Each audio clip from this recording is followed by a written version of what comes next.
Yeah. Yoga pants and a sweatshirt. Yeah, that's casual. I've got to step up my casual game too. Oh my God. Nathan works for me, so he was on my staff. Get ready soon. Get ready. I'm teaching that class in several classes. But the 19th, you said Nathan would always leave, so he would do All about a right. year. Get ready. Get ready to go. Get ready to go. Campaign staff, so he's on the campaign side right now. He's gonna come back. Ronnie, let's go. Let's go. Good to see you. Hey, Rod Ford, nice to meet you. No, we want you. We want you. All right. Everybody ready? All right. Call the meeting to order. Is that right? Yeah. There we go. Okay. So thank you everybody for being here. We got a chock full agenda. I'm really excited. Have some special awards or recognitions to give out as well. But as a reminder, this meeting is being live streamed on the Central Pines Regional Council YouTube channel. So we ask everybody to identify themselves by name each time they speak during the meeting to comply with virtual meeting laws. All votes will be conducted by a roll call to comply with laws around virtual meetings, and Beth will call the roll call each time a vote is needed. So Beth, would you please call the roll call to begin the meeting? Aberdeen. Aberdeen, Wilma Laney, present. Anger. Here. Apex. Apex, present. Archer Lodge. Benson. Broadway. Scarborough. Here. Carthage. Erie. Jennifer Robinson and Sarika Bensall are here. Chapel Hill. Chatham County. Clayton. Durham. That's the city. Durham County. Fuquay, Varina. Garner. Hillsborough. Kathleen Ferguson, Hillsborough, present. Holly Springs. Christy Fraser's here. Johnston County. Kenley. Nightdale. Here. Lee County. Micro. Katie Garcia, Town of Micro, present. Moore County. Morrisville. Orange County. Jean Hamilton, Orange County, present. Pine Level. Pinehurst. Pinehurst, Jeff Morgan, present. Pittsburgh. Pamela Baldwin, Town of Pittsburgh, present. Princeton. Raleigh. Robbins. Rollsville. Wanda Curry, present. Sanford. Rebecca Salmon, City of Sanford, present. Selma. Byron McAllister, Town of Selma, present. Siler City. Smithfield. Southern Pines. Bass. Wake County. Here. Wake Forest. Wake Forest, Nick Slowinski here. Wendell. Whispering Pines. Hutchinson here. Wilson's Mills. Zebulon. Present. Beth Clark. Okay, thank you so much, Beth. We have a quorum. Next is the Get to Know CPRC section of the agenda. As chair, I thought it was important that we all kind of recognize where we came from as an organization to help appreciate what we're doing now. And at your table is a handout, hopefully everybody has it, of in the Wayback Machine. December 1959 was the general program for the Research Triangle Park Regional Planning Commission, our name we used to call ourselves before Triangle J, is my understanding. The general program, if you look through it, what was notable to me is the issues that they were discussing back in December of '59 could be basically the issues that we discussed today. So, a lot's changed, I think, in our world, but I think it's notable that a lot of stuff that we're dealing with has been issues that are important back a long time ago as well. So thank you, Beth and maybe Lee, for digging this out, and hopefully we can appreciate where we come from and where we're going forward. Okay. So next is the review of the agenda. I think we have the agenda at your seat as well as maybe online, or we're gonna show that here, the agenda. We don't have it on the slide, but it's on the website. On the website, sorry. So hopefully you guys have reviewed the agenda, and I'd like to ask if anybody has any changes that they want to make to the agenda. Hearing none, we will approve the agenda. Okay, so it's my great pleasure to recognize a colleague of ours who has gone well above Carrie and the Triangle, or the Regional Council, and that is Jennifer Robinson, who I consider a friend and a mentor. Let me read this out to you. So Delegate Jennifer Robinson recently completed a term as the National Association of Regional Councils President. The National Association of Regional Councils serve as the national voice for regions by advocating for regional cooperation as the most effective way to address various community planning and development opportunities and issues. Delegate Robinson also led the Central Pines Regional Council as its board chair from 2014 to 2016. Central Pines, and she was the North Carolina League of Municipalities president in that time as well. But Central Pines and the National Association of Regional Councils would like to recognize Jennifer and express our appreciation and gratitude for your continued leadership. Thank you very much. Hopefully we have Eric Zimmerman, who is the executive director, potentially on the call. Yes. Okay, Eric, would you like to make any comments? I would love to make some comments. Thank you. Thanks for having me. Everybody can hear me okay? Hey, Eric, yes, we can hear you. Okay, great.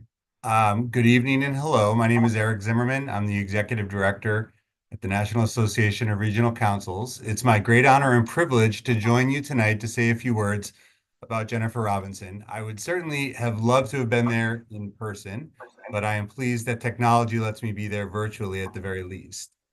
We at NARC, just as I'm sure all of you at Central Pines and across the region, have benefited from Jennifer's positive attitude, her passion for regions, and her warm demeanor and quick laugh. When she became president, NARC president in 2023, Jennifer made history. Though NARC's first female president served back starting in 1976, Jennifer represented the first time NARC had back-to-back women in that position in the organization's history. In fact, Jennifer was the second of 3 consecutive women presidents at NARC, and this is an important step forward for our organization, and one that I can say did not go unnoticed among the board and leadership of the organization. And while that's great progress, only 9 of 51 NARC presidents have been women, so we certainly have a long way to go and some concentration to make there. She's also the second president representing the Raleigh-Durham region. Jonathan Howe served as NARC president from 1986 to 1987, having served on the Chapel Hill Town Council and then as mayor of Chapel Hill from 1975 through 1991. One of the things I thought was the coolest about Jennifer had nothing to do with her presidency at NARC, but it was the picture of her and others dedicating the new USA Baseball Training Complex there in Cary. I was very impressed by that picture and very jealous that that your town and your region get to have such a great facility there in your area. Of course, in addition to her local and national service, she also finds time, unbelievably, to have a full-time position at SAS. And one of my favorite stories about Jennifer and her time as president is that last year at our executive directors conference in Boise, Idaho, let's say she wasn't quite satisfied with the completeness of the picture painted by our AI speaker. And so she just happened to have literally in her back pocket the perfect slide deck to throw up, and stepped in and delivered an excellent presentation to the entire conference about how they might think about and use AI going forward. Quite impressive. And I'll also say, in the interest of full disclosure, I should point out that she actually hired me in my current position as executive director. But I want to assure you that nothing I am saying here today is in any way influenced by that fact. I could go on, but of course time is short. So let me say this. We were lucky to have her as our president. We're happy that we still have a few months left with her as our immediate past president, and we will certainly be sad as she sails off into the sunset as a past president, or as some of them like to call themselves, the Dead Presidents Club. So Jennifer, thank you so much for your service to NARC and for all you have done for me and for the organization. And I am so glad to have joined you all tonight to celebrate you. Thank you so much.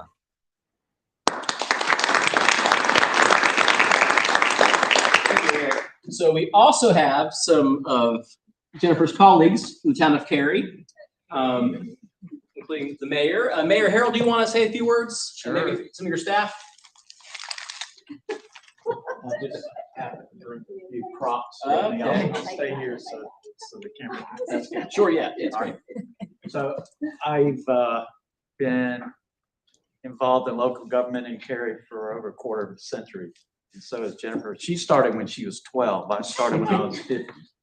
So, but one of the best decisions I ever made was to appoint Jennifer to council. And she has far exceeded any dreams you could think of. When she was appointed, Cary had about half the population it had that we have today. And we didn't have any of the venues we have now that make us recognized nationally and internationally. We didn't have a lot. And so it took a lot of will and backbone to make good decisions. She was always there to make those good decisions. She has been such a tremendous leader over the 25, 24 years that she's been on council. And I'm so proud to be a colleague of hers. But better than that, I'm so proud to call her my friend. And to have a friend that you can trust and believe in for all these years, and to know that we have each other's back. We may not always agree, but we have each other's back, and we know we do. And so bless you so much for all you've done, Jennifer, and on behalf of me and the rest of the town and the council. Well, thank you, I'd like to guys. I had no idea this was flowers. coming. Thank you.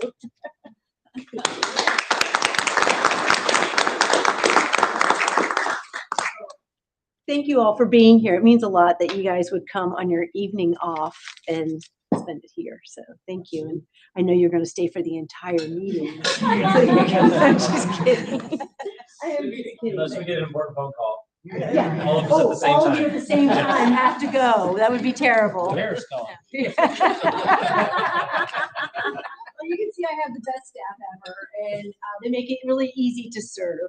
And it has been a pleasure to serve Cary, also Central Pines Regional Council, and with Lee, that has been fantastic. And then to be able to serve with Eric and the National Association of Regional Councils. And you might have heard him say NARC.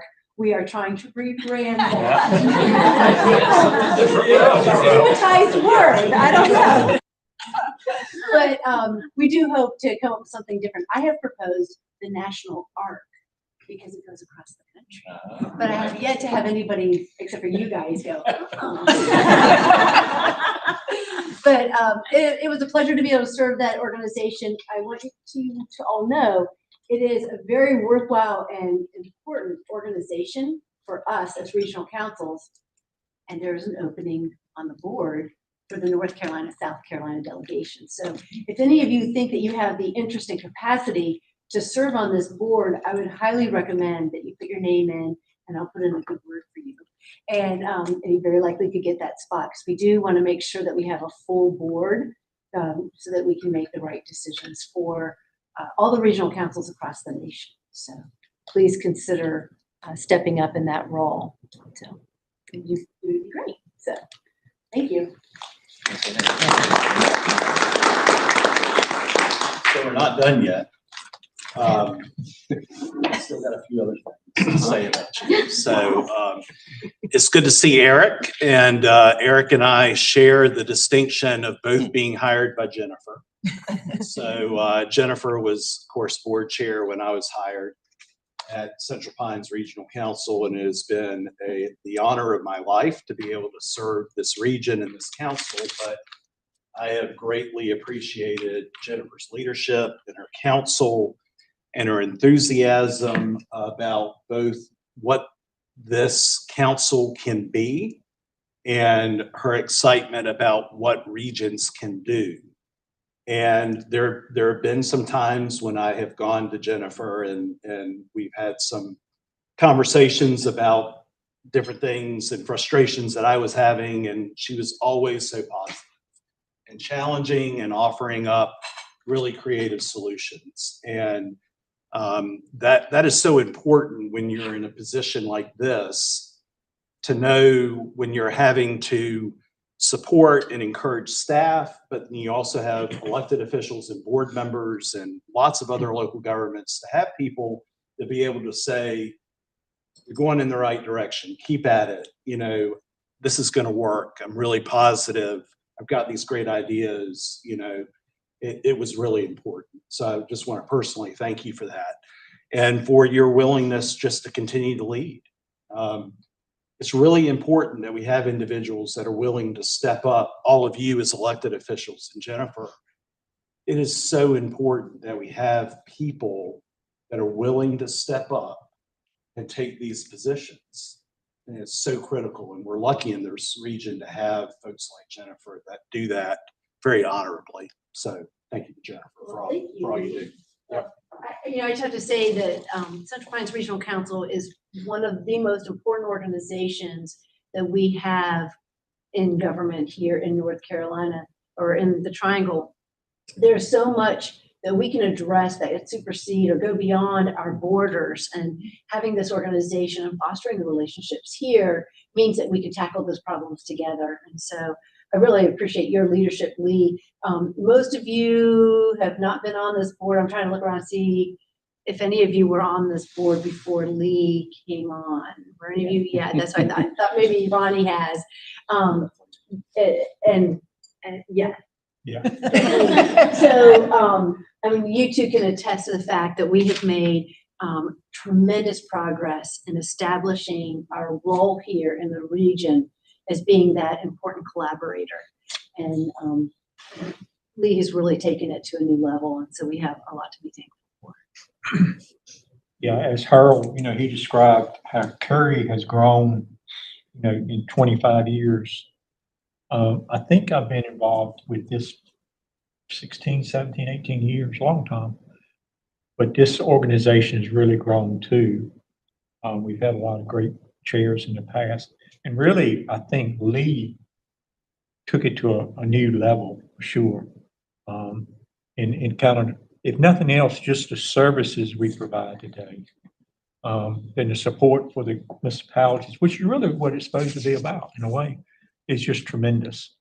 And I think, the choice made for Lee was excellent. Yeah. Well, I have found that if I take a chair of anything, the executive director retires. It's a bad sign if I take leadership. Okay, the last little bit, we have a gift on behalf of the board. We have a gift for you as well. To go with the flowers, and also here you go. Thank you. And also, Central Pines will be. Oops, where am I here? Central Pines will be placing something on the wall to recognize your service to national art, as well as the other person that Jonathan Howes that Eric mentioned as well will go on that wall as well. So you'll Oh my goodness! Thank thank you so much. That is a real honor, and I mean it's been an honor to serve. But thank you very much for that recognition. That's so sweet. Thank you for your service. Thank you.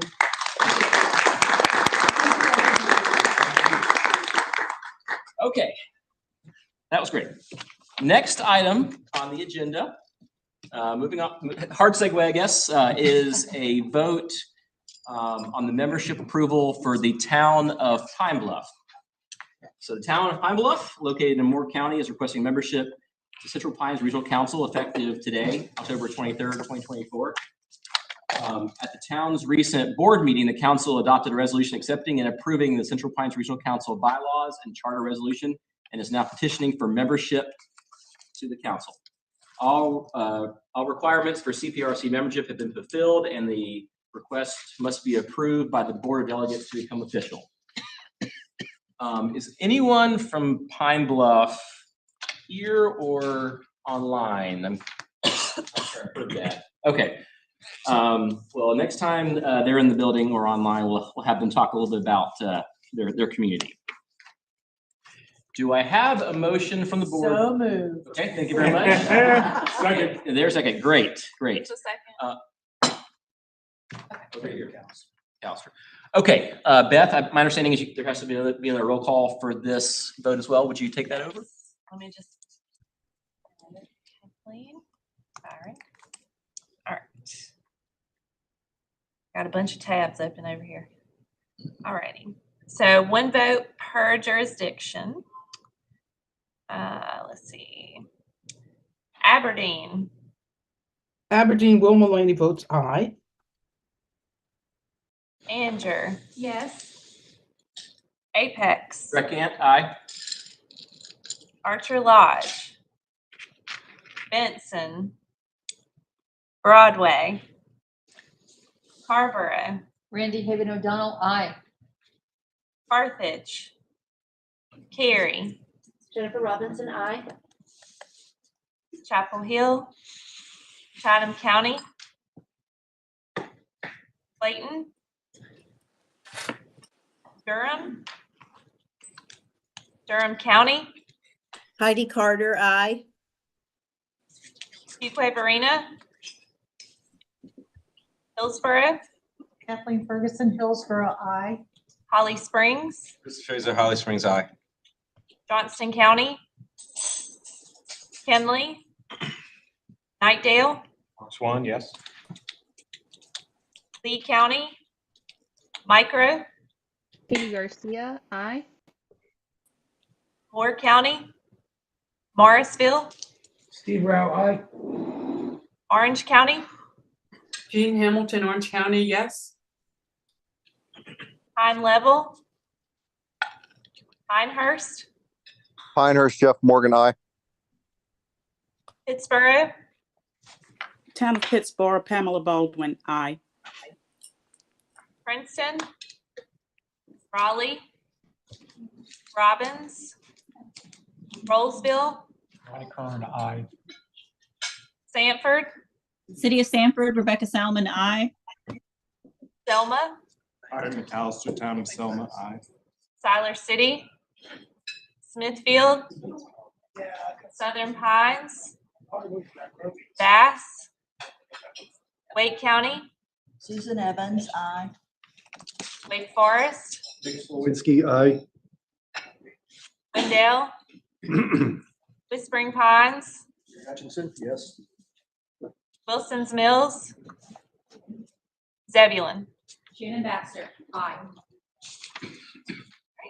Pass. Okay, thank you so much for that, and welcome to Pine Bluff. Next, it's my great honor to recognize Carolina Hurricanes CEO Brian Fork and Director of Youth Hockey and Community Outreach Shane Willis to the meeting for a presentation. A little background, the Carolina Hurricanes have made the region their home for the last 25 years and are the only top-tier professional sports franchise in our market. Brian Fork, CEO of the Carolina Hurricanes, as well as Shane Willis, former player and Director of Youth and Community Outreach, are here to talk about the history of the franchise, how youth hockey has grown in the region, and discuss the recently unveiled plans to redevelop the property that surrounds their home ice, the Lenovo Center. Brian and Shane, can take it away.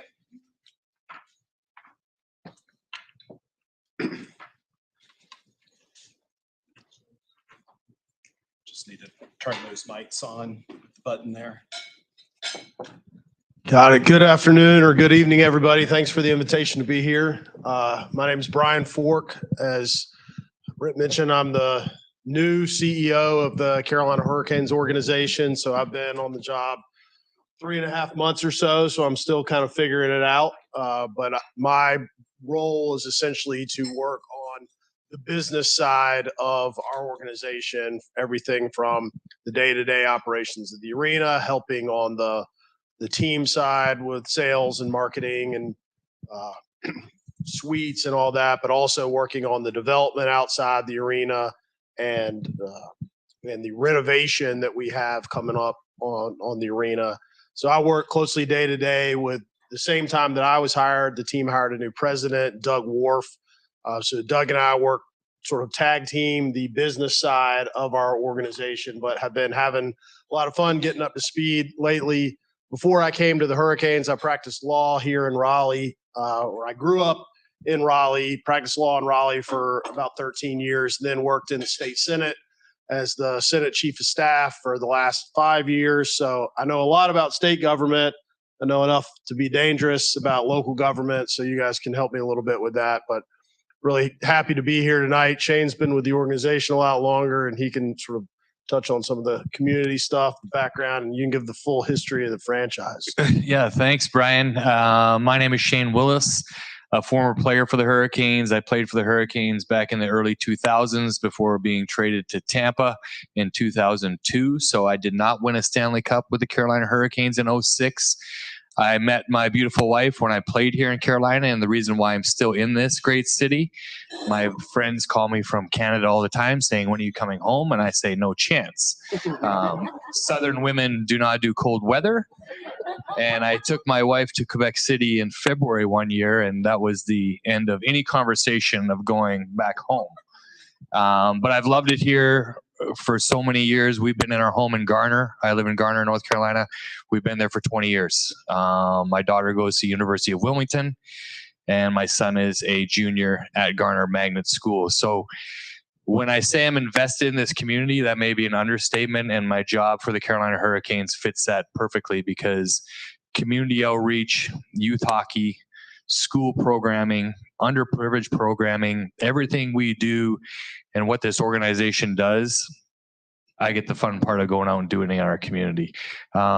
We run a tremendous business, and having Brian, Doug come back in and seeing the renovations and the drawings of what is about to happen on that property is extremely exciting. And then it's the goal of the community team of how do we push out, because we have to energize the community. How do we give back? How does our foundation pour money into our city to make sure things are being funded and being prepared to kind of help our business on the backside as well? The biggest question I have for everybody here before Brian gets back to the development is, how many have been, by a show of hands, to a Hurricanes game? Okay, so we have some fans. Now here's the next question. How many people watched the game last night? Okay, 3. That's an easier question. Out of the 3, how One many online too. overtime? Oh, 4. One on the virtual. How many people made the overtime winning goal?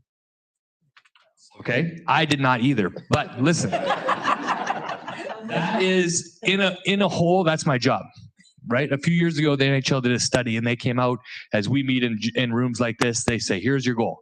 Your job is to create fandom, right? And in every market, that's different.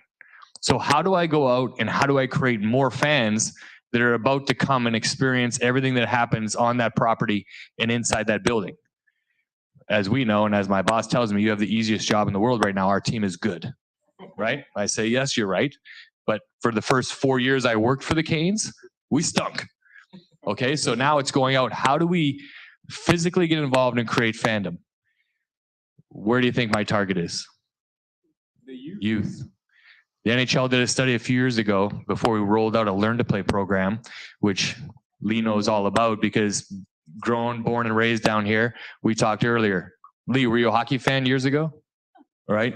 Your son started playing hockey. What are you now? Oh, big hockey fan. Right? So we know, and one of my roles is not only creating hockey players. If we create one hockey player, we get 3 fans. Mom or dad got to bring them.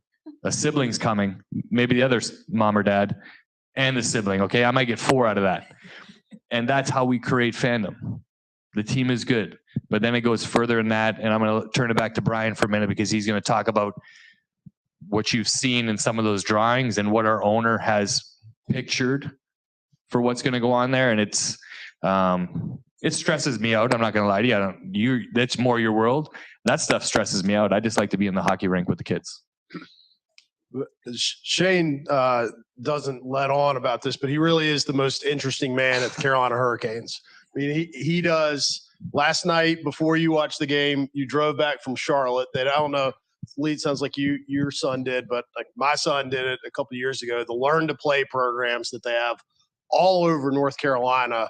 There are hundreds of kids that go out there. This is basically a subsidized way to get some equipment, start playing hockey 6 or 8 times. They do all that, does all sorts of community outreach. We'll talk a bit later about a rink, a roller hockey rink they're putting together in Apex, which is going to be really cool. We're working on something sort of to be announced to help up in Asheville doing something the same thing. So Shane coordinates all that. He's basically been running our foundation for the last several years. We're trying to get him some help soon with that. And then he goes on TV and does the pregame show, talks during the game, interviews people. So he kind of does it all for us, in addition to being a former player. But on the sort of other end of, I think what I'm going to talk about kind of jives with what Shane does on the other end. Like he goes out and does these things that do bring people to come watch our games because they just get interested in hockey. Then they watch it on TV. They learn more about it. They want to come see the Hurricanes play. They get invested. They become a fan. One of the things that we are trying to do is find other ways to bring people out to the arena.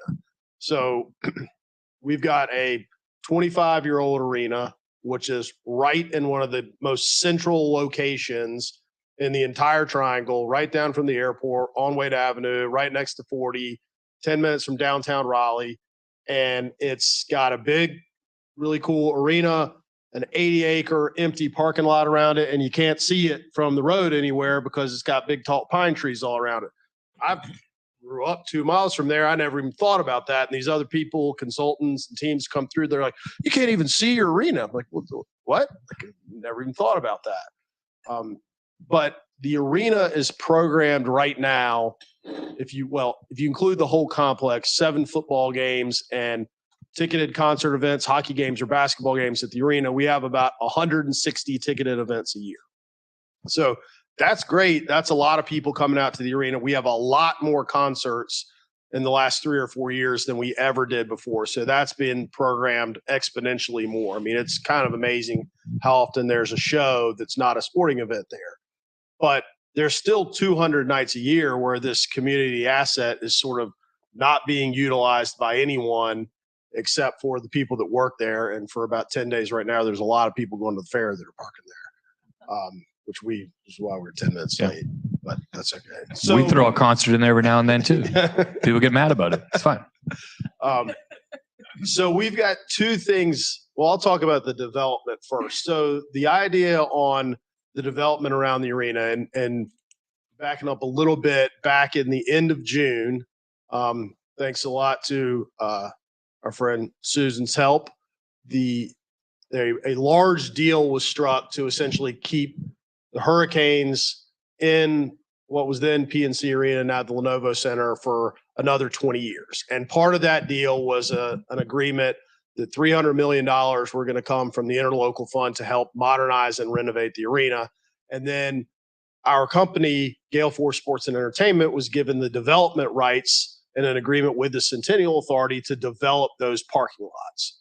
So what we're looking to do in the development, and I'll just kind of give you the overview of the plan, is that will start first construction will be in December of 2025. So the Monday after the last NC State football game, so we don't conflict with NC State football parking, we'll start building 2 parking garages and then working on 2 sort of entertainment venues right next to those parking garages. And this is in what we call the 1,000 lot, but it's basically in the northeast corner of the arena, or northwest corner, southwest corner from Carter Finley. So if you're sitting in the arena looking at the stadium and you look up to your left, that's going to be what we call the entertainment district. So we're going to have 2 large parking garages, sort of really efficiently and creatively designed to have multiple decks, ramps, speed ramps leaving at different points. We're going to raise the ground a little bit to have direct exits out onto Wade Avenue.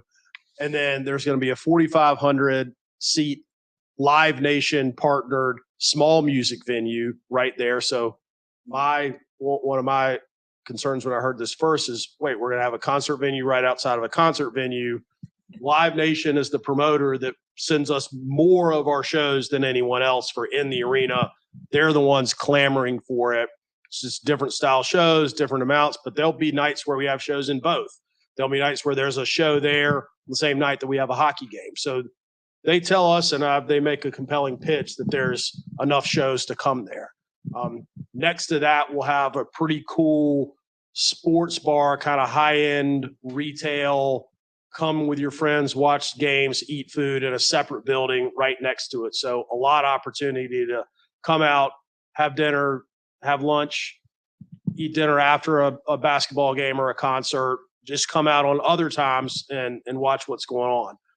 Then between Carter Finley and the arenas, we're going to sort of develop a nicer plaza there that we're not going to build anything, but it can be programmed by NC State on their game days, programmed by the Hurricanes on our game days, programmed by the Centennial Authority or our company on nobody's game days. And one of the things that I'm excited about out there is we're talking about either on the side of our building or maybe the back of the Carter Finley scoreboard, or on a temporary basis, putting a huge screen up there. So for people that either, you can't get a ticket to a playoff game or something like that, and you really want to go, or you really want to be in an exciting atmosphere, you come out there, you eat dinner, food trucks around, and there's a giant screen where you can be with all the other Canes fans watching a road playoff game, watching a home game inside. So that's something that we've seen done around North America, and it's been really, really successful that we're going to try to replicate. So then you move further kind of down the hill on the other side of the arena in Carter Finley, and that's where we'll have one more sort of retail mixed use food and beverage place, and then you go into a traditional mixed use development on the other side of the arena. And that's going to be the next thing that starts. We'll break ground on that in December of 26 after the next football season. And that is going to have 150 key hotel, some amount of office, 200 residential units with 10% required affordable housing in there. And then there'll be retail on the base level. So a mix of food and beverage retail. And that's sort of phase 1. Phase 2 and 3 is additional office and residential, sort of traditional mixed use out there. So it's kind of like a Fenton style or North Hills style development on that side of the arena. We've got some pretty creative traffic plans, I think, to allow folks to add additional entrances in and out of the complex, but to allow people that live there, work there, want to go out to eat, to be able to come in and out on a night where there's a game or a concert and not get boggled up in traffic. I think because of the improvements we're able to do traffic wise, you're actually going to have a better traffic situation than you do now, even though there'll be a lot more people there. So we're really going for the idea of whether it's through the small Live Nation venue or other large retail concepts that could be used as convention space. The Live Nation venue can definitely be used as a convention type conference space. So you could have a conference there in the daytime, a concert at night, or a 3-day conference to try to get more use out of that facility 365 days a year for the whole campus. And then moving inside the arena, I've been going to games there. I used to go watch Shane play there. And so it's been a long time, go to basketball games. I just think of that's what our arena looks like. I go there all the time. And I don't think that it's different. Then I go to Pittsburgh, or you go to the new Intuit Dome out in Los Angeles, or the venue in Dallas, which is pretty old, but has most recently been renovated. It's like, wow, this is like an amusement park. There are so many cool and different features in here. And you realize our arena really is out of date. And Luckily, thankfully, the city council and our county commissioners have chosen to use the interlocal fund to invest in renovating the arena. And so we're going to do that over a 3-year period, a 3-year phased process. That's really a joint effort by the Centennial Authority, Gale Force, our company, and NC State. So the development is, we're working with the Centennial Authority on that every day, but that is funded by our company, and it's sort of a separate development. The renovation to the arena is really the Centennial Authority's project, but decisions are made sort of with the 3 groups working together, and that's been going really, really well so far. But and we're going to try to do most of the work each summer for 3 years so that we keep playing basketball, keep playing hockey, and we're going to try to not go dark at all so we can continue to have concerts through the summer. First summer will be a renovation of the 300 level, which is the 3rd level, and then what we call the event level or the ice level or the court level. And we're trying to do a mix of sort of public facing things and some revenue generating things. So the coolest thing to me on the 300 level, which is something we've worked closely with NC State on that's where their young alumni are more likely to sit. That's where the people that can't afford the lower level or glass ticket are going to sit for a hockey game. We're going to take out 3 sections in the corner of the 3rd level and put in what we call a view bar. So 3 entire sections will go away, and you'll basically have a platform up there. There'll be a big bar with food, drinks, tables that people can congregate up there, sort of an activated space, look down onto the floor, watch a basketball game, watch a concert from up there. So trying to create a premium space for the 300 level customer.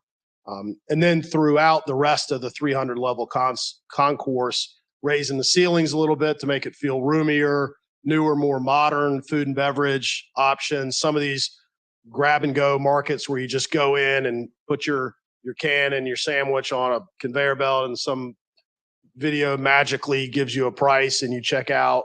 But letting those things go more efficiently, more options for people on that level. Then down on the arena level, we're sort of doing 2 things on 2 different ends.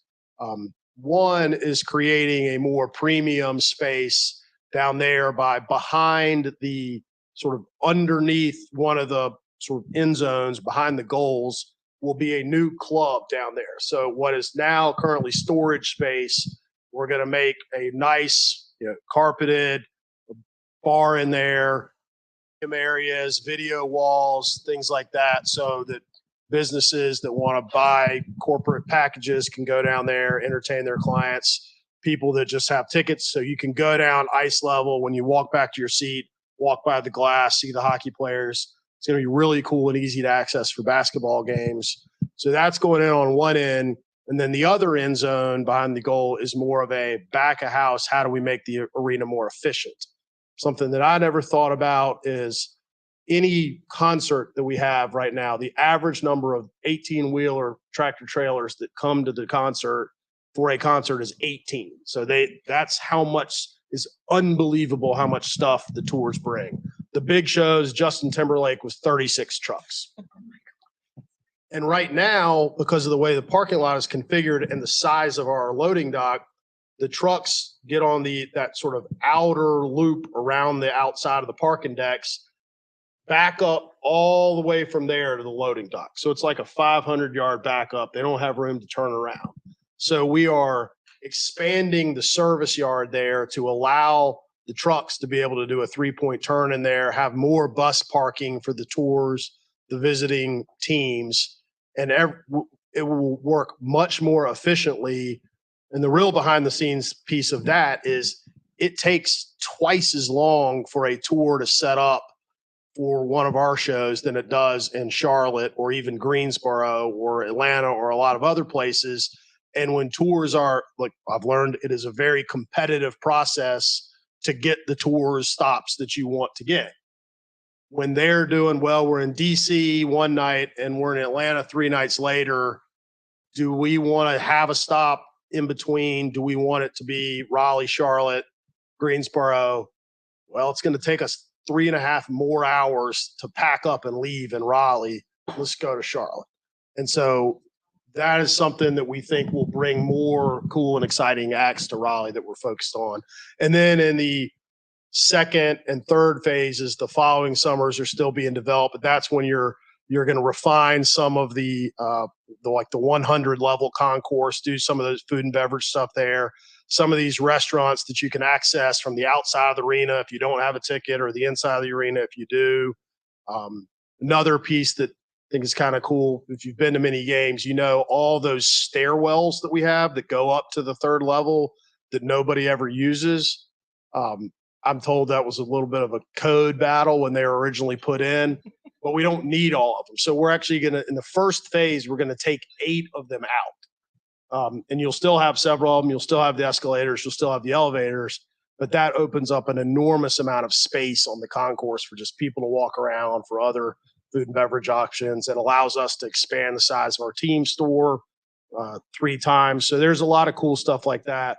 We'll eventually do a redo of the club level and then finally replace all the seats. The last phase is kind of the interior bowl of the arena and flipping out the seats and changing it over. So sort of a long-winded outlook at what we're doing on the development and inside the building, but we think it will make it a cooler place for more different people to have things that they want to do that they can go out and enjoy at the arena. It's definitely an exciting time there, hearing about everything that's going to happen. But I go back to when I played for the Hurricanes in 2000, team came here in 97. Everywhere around the league was, this isn't going to work. This doesn't work in the South.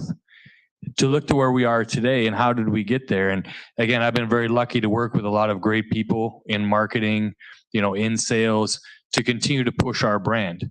On my side of things, when I first walked into hockey rinks around Raleigh, the local recreational league, all the kids are coming in. I'm like, this is great. Lots of kids are playing.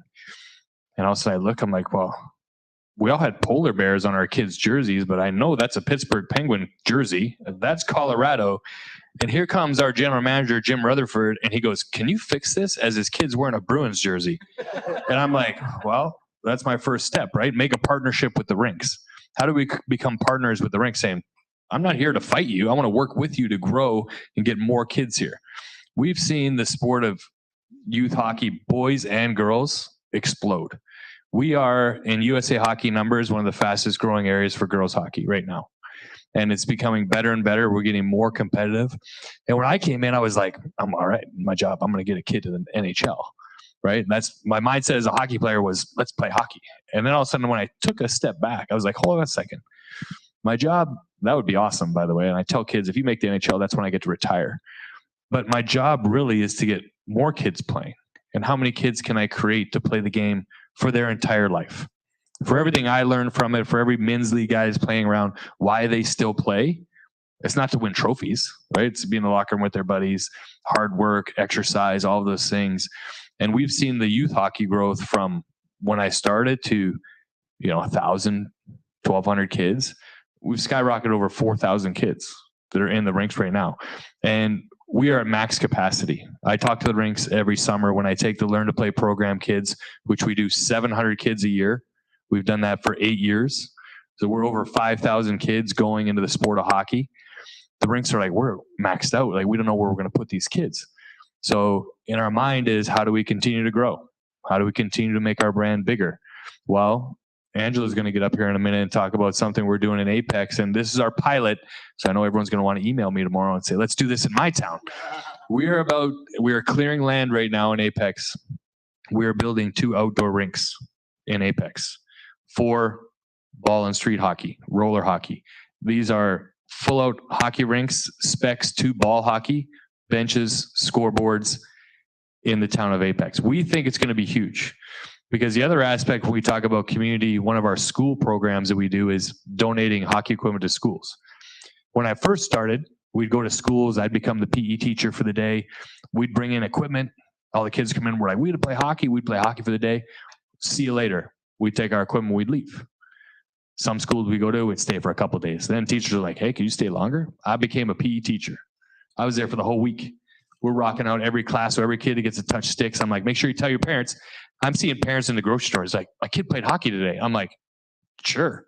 Yeah, we were there. We were at a school. we got money from the National Hockey League along with our owner. Well, let's give this equipment to them.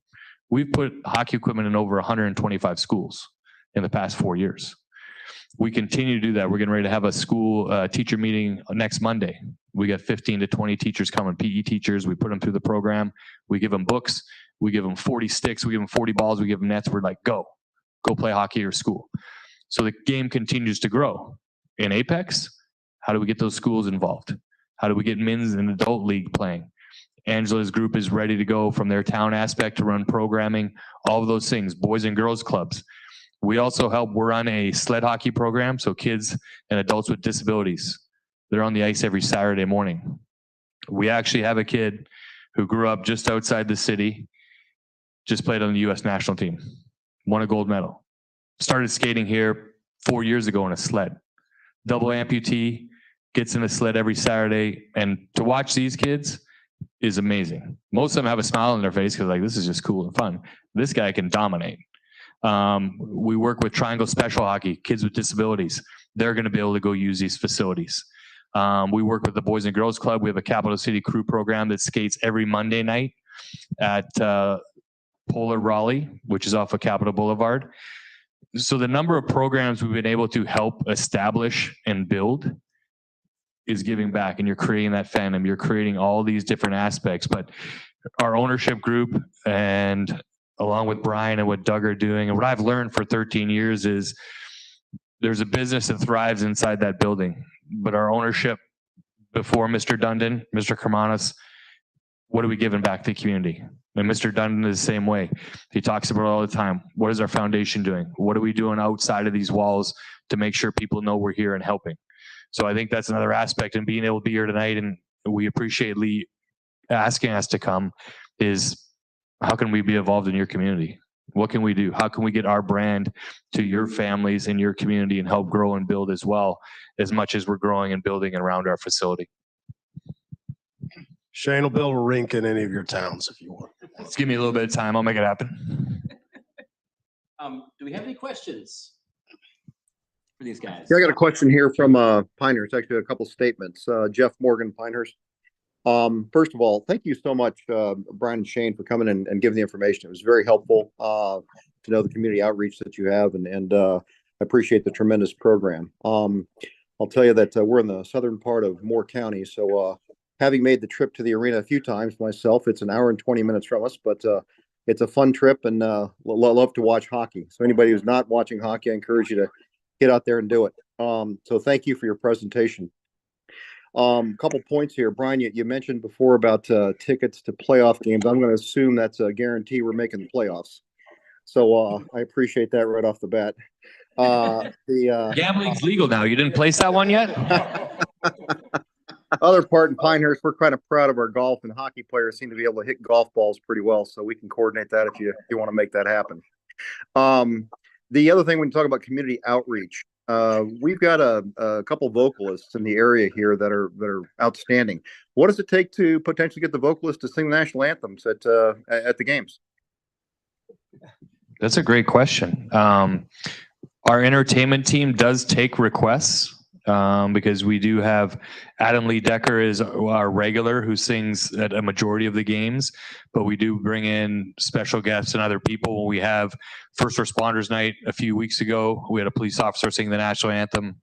Veterans Day, we'll have a veteran sing. So I would recommend reaching out to Chris Greenlee or Samantha Heinsohn, and they can help kind of see if there's an opening on the schedule and be able to bring in someone from your community and put the spotlight on them and have them get our crowd rowdied up for opening puck drop.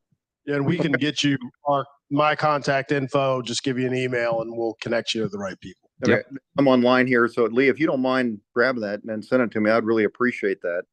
But whenever we have somebody that's local that might be singing, I can encourage that more. And I assure you that the next council meeting that I have, I'll be paraphrasing obviously your presentation here, but giving you some plugs and hopefully we can get some more enthusiasm for the Hurricanes down here in Pinehurst. Thank you. Thanks. Thank you. Okay, yeah, Steve. Excuse me, Steve Rao, council in the town of Morrisville. So we really enjoy having you guys train at the Carol at the Wake Competition Center, and sometimes I go out there and watch the practice. This is great.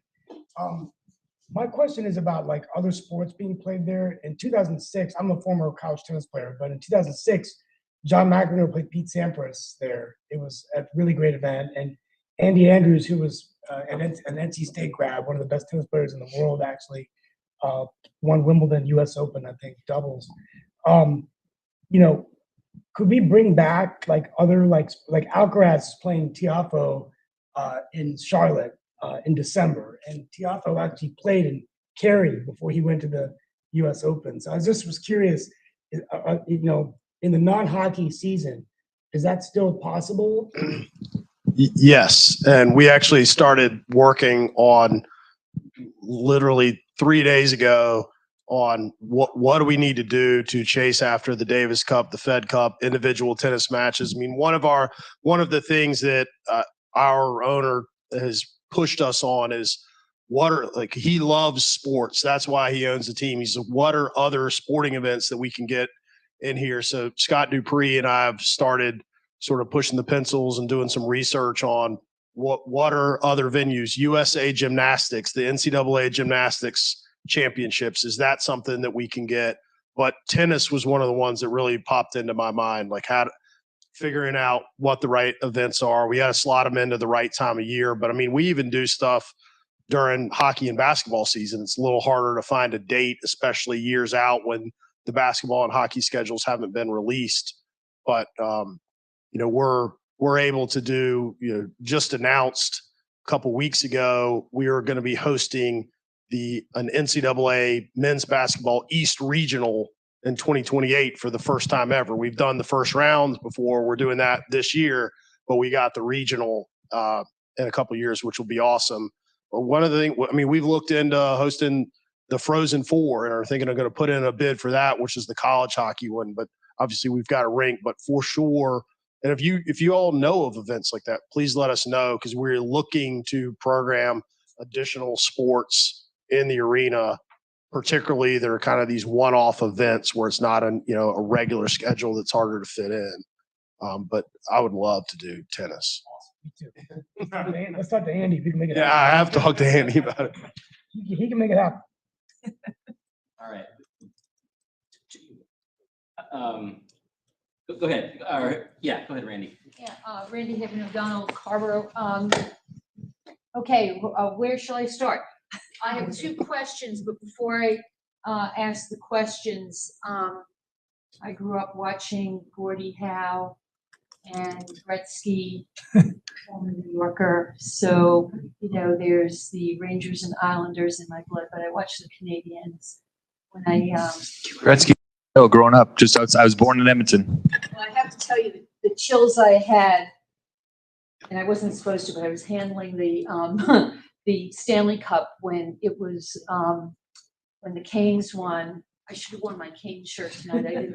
I just didn't think of it. And as a board member of Leadership Triangle, we had a ceremony, and we had the cup on display, and to run my fingers over Gretzky's name and and Gordie Howe and anyway, it was great.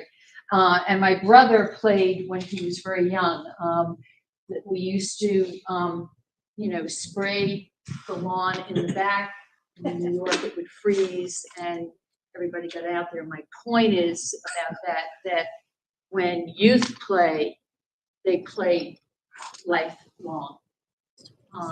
My brother only recently stopped playing because of his age, but he still goes to games. So, it's the kind of thing where ice time is the issue out beyond the, having the event. So that's part of my first question, because I understand that Chapel Hill is looking to have a facility.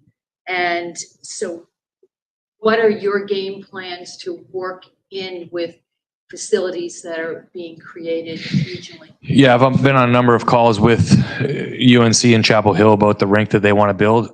Obviously, the growth of hockey has a number of more skilled players, if you will, playing club hockey locally. So they're trying to move up in their divisions. They're trying to become better, more competitive. Our ownership group in discussions have never been, fully interested in saying, hey, let's get in the rink business. There are some teams that are. Dallas is in the rink business. We've just never been there. We've always utilized the aspect of saying, let's partner. How can we help you become sufficient, run properly, and survive? Because there are the downtimes. The price of youth hockey, and this isn't going to shock anybody, and Lee knows this, the price to play youth hockey, especially travel hockey, is very expensive. You're looking at per hour for a sheet of ice right now is probably $600 just for that hour. But people forget that rink's time to open is 4:30 till probably midnight when the adults get off the ice. From 8 a.m. till 4, there's not much action there. The Hurricanes skate, there's some figure skaters there, but a lot of these rinks, the lights are off until 4:30. So that is the only time they can make the financial commitment to get it back. So finding those, getting more players involved. But I agree with you, growing up in Canada, I could go to any park in the wintertime and skate for free, right? Nonstop. I grew up on a lake, snowmobile downtown. There was a rink the size of a football field. We skated till we lost all our pucks in the dark, and I drove home. Can't do that here. And that's one of the biggest things in the skill wise that kids miss. Kids are dedicated. There's so many kids in the rink nonstop. When there is open ice, they're packed. And they're dedicated to kind of get to that next level. And I don't think it'll be very long before we see a kid that was truly born and raised and went through the programming here that, gets drafted into the National Hockey League. But it is a barrier right now, yes. Yeah, so that's the first point. And I ask this because I'm also on the Orange County, Chapel Hill, Carborough Tourism Board. So I'm really interested in trying to build up that connection, not only so that it ends up at the new arena, but that it has the multiplier effect in the communities. So that leads me to the next question, which has to do with the absence of solid public transit. So I would get on a train and go and see the Rangers. You just can't do that here. Right. So if we want folks to, for example, meet up at this new facility in Chapel Hill, what kind of outreach can be connected so that they can, get on a bus all together and come to the new arena? Yeah, I mean, that's another great question. That's even a great question for the facility in the Lenovo Center, right? Everything is going to be built around there. What is going to make it the easiest access for people to come and stay, maybe not have to drive and park? How can they get in there? Chapel Hill is the same way. I think Chapel Hill has the ease of obviously student transportation and the buses being able to go over there and things like that. But those are definitely the questions of what becomes and makes it successful is all of those accesses to the arena. I know they're still looking at that. They're still trying to raise the money to get the land cleared and get things moving. But those are all things on the table that help with that. From a tourism side, it was one thing that I told them in Chapel Hill. I said, you have to make sure, and one thing where our rinks fall short from a youth perspective, USA Hockey is our governing body. But the local rinks and USA Hockey have always had a little bit of a friction. And so they've never fully committed to, in the rinks, the kids are certified USA Hockey players, but the rinks have never become what they call their star rinks. So one thing we miss out on here is a lot of tournaments, right? From a tourism aspect, we want kids coming in from all over. My son I say my son retired, he's 16. He's not playing hockey this year. We were on airplanes nonstop last year. We flew 10 times. We didn't play one home game. Nobody came here to play us. It was nonstop out. So how do we change that facet? How do we get the rinks to back in and get involved? And I even told them, I said, I'll pay for whatever fee it is to make it happen. We have a beautiful 2-rink facility in Morrisville, and we've never had a CCM international tournament here. No one from Chicago has ever played in that rink. To me, that's a problem, right? That's a problem for us as a community in our tourism aspect of those dollar bills coming back. Between sled hockey, we have a Warriors program with veteran players. USA Hockey holds all of those tournaments every year. And there's always an NHL team that steps in and says, we'll host. every time I've thrown my hat in the ring, it just gets tossed back out. They're like, you don't have the rinks. I'm like, I have the rinks. I don't have the certification, if you will, which is in my mind, a silly barrier, but. Is there like a college showcase level of college coaches coming and They do hold those every now and then. We've had one in DC. The Caps have hosted one where we've sent our coaches and players to before. We've never hosted one here yet. And I think from a generating college interest, Brian mentioned it, trying to put a bid in on the Frozen Four. So you're getting the 4 best colleges in Division I hockey to come here. Everything we do is trying to generate more and more interest in our youth and that development and that process. The other aspect I talked about, which is not public knowledge, and I won't tell the secret yet, but when I talk about how fast women's hockey is growing, get ready for a really exciting announcement from us in the next few months about women's hockey as well. And speaking of women's hockey, I just want to give a quick shout out. I don't know if you remember Doris Barksdale. Yep, Doris was my second mom. Doris was, I don't even know what Doris's title was for the Carolina Hurricanes, but as a player, she was a motivational speaker, and she started a reading program in the schools locally for the Carolina Hurricanes. And as a player, Jim Rutherford was a general manager, and he came down one time and told me, he said, hey, go over to the locker room on the other side of the rink. I'm like, what for? He goes, you need to go talk to Doris. And I'm like, who's Doris? And I knew I was playing bad as it was, but Jim was like, go talk to Doris. And I'm like, all right. So I'm walking over. I've never met Doris before. And I walk in, this lady stands up and she put me in the biggest bear hug ever. And she said, how you doing? And I'm like, I'm better now. You know, you don't even realize what you needed. And she could see right through us. We're these, testosterone filled hockey players. We don't need your help. And she sit you down and you talk about life. And then she's like, I'll see you next week. And Jim, we'd get back to the room and Jim was like, how was your talk? And I'm like, oh, it was actually really good. Like, where'd that lady come from? He's like, don't worry about it. But she was a great lady. Yep. Brian and Shane, I think we have some more questions, but I think we have the time limit on this. So if you can get, if there could be some contact information that you can give Lee for follow-up questions, that'd be really appreciated by our group. We also have some gifts for you, some swag from CPRG to hand out. So thank you so much for being here. And would you guys take it? Thank you guys. Join me in thanking them for being here.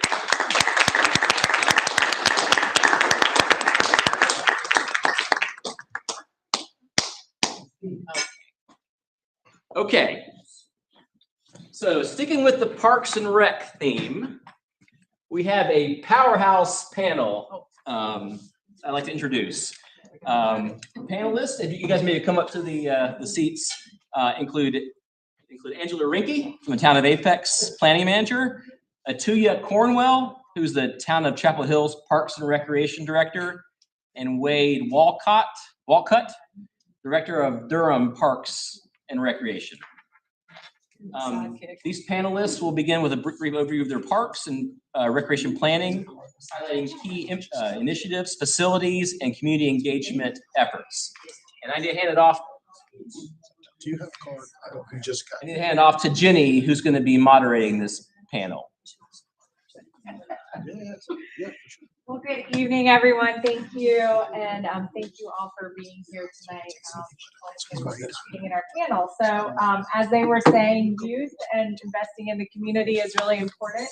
So we thought bringing in some of our local folks to see what you guys are have going on in your communities would be helpful. So first, we're going to start with Durham to give a quick overview of what's going on with their Parks and Recreation Department. And then we will go to Chapel Hill and then Apex, and then we'll open it up for some discussion. Thank you. Can you hear me okay? How about now? Yeah. Okay. Well, thank you for the opportunity. Thank you for the intro, Jenny. Thank you everyone here for having us. Again, my name is Wade Walcott with City of Durham. And with me is Leanne Kennedy. She's our athletics director for the City of Durham as well. And just wanted to go through, I guess, a couple things. Oh, okay, thank you. For our department. So just a quick overview, you can get a sense of size of park department we have. 66 parks. We have a couple watershed lakes, outdoor pools, and plenty of playgrounds, but not enough athletic space. Go ahead, slide.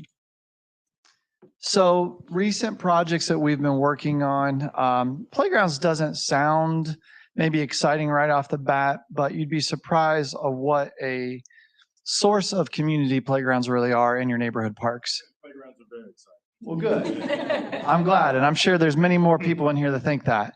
But we think it's very exciting, and I know I can speak on behalf of my colleagues up here too about the importance of parks and playgrounds in particular.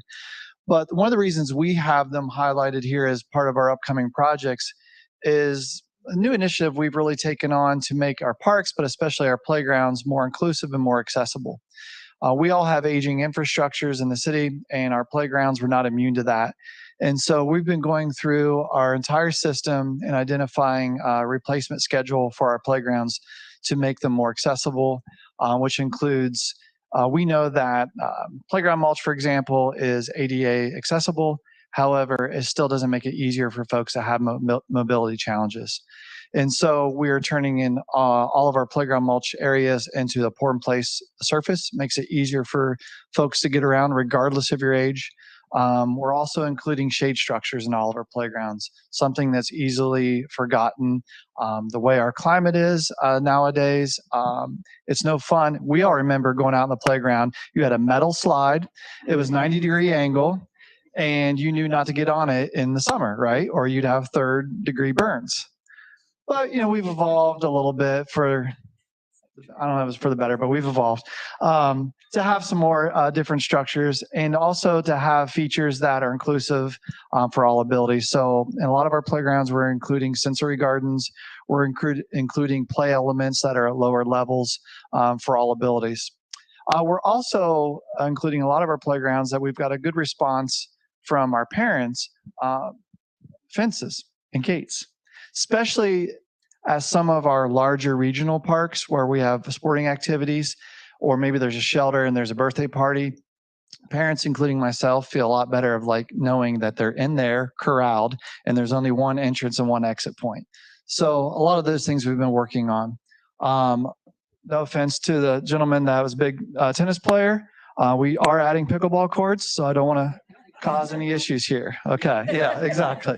And I know Atuya feels that as well, but we have added our first outdoor pickleball complex in Durham as well, and we're in construction for another one at a neighborhood park. And so some of these other parks are just, you know, our infrastructure improvements, but some of the big things that we're excited about. And sorry, Carolina Hurricanes, the skating rink, I should have specified it's not ice skating. I apologize. It is roller skating. So we acquired some property a while ago called Wheels Family Fun Center, private facility, and we're actually keeping the roller rink, and that'll be open up later this calendar year. And it's going to be right in the middle of Merrickmore Park. Merrickmore Park also is going to be part of a bond opportunity I'll talk about in just a second. So those are some of the areas, some of our biggest challenges right now. It is having enough land, having enough space, having enough athletic facilities, having enough, as we call it, rectangles, diamonds, whether it's for soccer or field hockey or lacrosse or tennis or pickleball or basketball. It's just having enough space. And I know that's one thing that Leanne and her team run into all the time is we've got plenty of demand and we want to provide it. We just don't have the space and the facilities quite yet. So those are some of our challenges. One of the opportunities that will help a little bit with that we're getting close to, that's going to be on the ballot here in November. And you can check us out on our City of Durham's website for all the information. But we have a streets and sidewalks bond that's coming out, and we also have a parks bond coming out, and that's for 3 different parks. And so that's Longmeadow Park, East End Park. Those parks were started off as segregated parks, and they're separated by the city property that was old sign and signal shop. And our proposal, what we're excited about is it's not a redevelopment of park property thought up by a few park professionals. it came at the end of a year and a half of engagement, of working with our community and finding out what are the things that you want to see in your park that you go to every day. So that includes a pool, that includes outdoor fitness equipment, it includes a trail that connects the two parks. So we're really excited about that. And the last one is at Merrick Moore Park, where we've got the roller rink. On one side of the street, we have four soccer fields, big shelter, playground area, and the bond proposes, if that passes, to redevelop the area next to the roller rink to have a regional draw pool. So zero depth entry, you'll have like a rock climbing wall, and if you fall off, you fall in the water, lazy river, all those kinds of fun things. So those are some of the things that we're looking forward to, and hopefully that'll come to fruition. And I think you had a couple of renderings of Yeah. that. So you can kind of see just the before pictures. So this is East End Park, this area and across the street. And then here's a rendering of what that could look like in that same area with a pool across the street now. Some of the R. Kelly Bryant Bridge Trail coming through here, playground, outdoor gathering space. And then you'll see some before and there's another, the pool proposal. And then the next picture, you'll see the current situation here, the roller rink that's being redone. And what I love about this is from the map, when we first acquired the property, this was a temporary vaccination site for COVID when we first bought it. So what was really interesting and fun to hear were the practitioners talking about how people were coming in. Everyone's anxious because it was right in the middle of COVID for obvious reasons, and anxious about getting vaccination. And they step into the facility and there's a disco ball. And there's upbeat music that you can hear right now. I know all of you can hear it when you walk into a skating rink. So you walk in nervous about getting vaccinated and you're like, all right, okay. So that was a really fun thing we got to create. So that's existing. This is the area as Jenny flips through, boom. What looks better, the one before or after, right? So this is what we're hopeful for. This all came from the vision and feedback from our community of what we can do for our community. And here's a great picture. I appreciate everyone here are pros as far as what renderings look like. And sometimes you go to meetings, you're like, well, why are the chairs orange? And I say, well, it's just a rendering right now. So, so those chairs could change colors, but this kind of gives you the idea of a big slide that drops you off, twisty slide, zero depth entry for folks with mobility challenges. You may or may not be able to make out, these are little hanging rings. So a little ninja obstacle course that goes across the pool. And then you've got a playground, spray ground, some outdoor community space as well. So those are some of the projects that we're hopeful for, that we're looking forward to for Durham.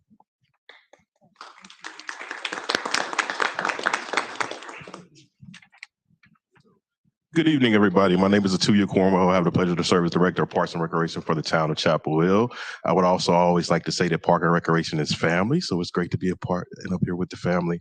And another title that I always like to share is I'm a Parks and Rec kid, like all of us up here, and I think everybody here can probably make that connection that you also are a Parks and Rec kid. So as we share a little bit and then we have a time to discuss a little bit later, I hope you link to that as well. So.